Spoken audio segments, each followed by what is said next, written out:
Let's talk about tunnels real quick for obstacles out on the trail. This is a tunnel that's just barely tall enough where if I wanted to take Nina through there, I could probably make it through there if she kept her head low. But let's assume she didn't keep her head low and she got panicked and went to raise her head. She's gonna bump her head on the top, then she's gonna really panic and start to either race forward or start racing backwards. You wanna try to avoid small tunnels like this that are real low, where if your horse raises their head, they're going to bump their head. Try to avoid that. If you have to go through a tunnel and your horse is pretty relaxed and not a panicked horse, not real claustrophobic, is good in the trailer and such, then maybe you can handle leading your horse through a tunnel like this. But be very careful when you do something like that.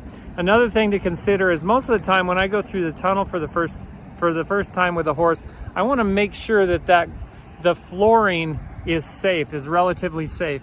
You'll have some tunnels that are culverts, they're large culvert tunnels, and they're rounded all the way around. So you might see dirt or sand on the bottom and it looks flat, but if your horse steps to the side, they're gonna hit that slick rounded part and they're gonna slip down. We've had a time, my wife one time was leading horses through a tunnel and the horses were relatively young and green. We were moving cattle from one pasture to the next and loading them and taking them home from New Mexico to Colorado.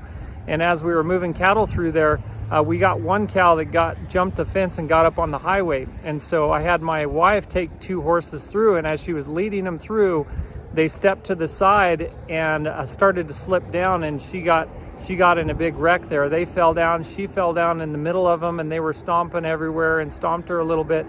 It was quite a traumatic experience for her and my daughter, who was just like 5 or 6 at the time, that was in front of her, walking in front of her in the tunnel. So tunnels can be very dangerous. They're kind of like horse trailers. You have to be really careful. They can be coffins if you're not careful. So be careful about the ground. If it's nice and flat and wide and it's tall, then if your horse is relatively comfortable, you might ride through it.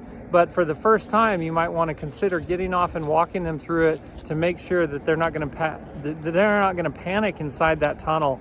Tunnels can be real challenging if you're out on the trail. And one of the things that I'll do in some places is I'll just make sure to go over the bridge or get on the road if I can, if it's safer that way. If I can find a stoplight to go across, I'm going to go across that stoplight instead of putting myself and my horse in a dangerous situation in a small tunnel like this one. I would only take a nice, relaxed, calm horse that's short through a tunnel like this, and I would only lead him through. Hope you guys have a great day.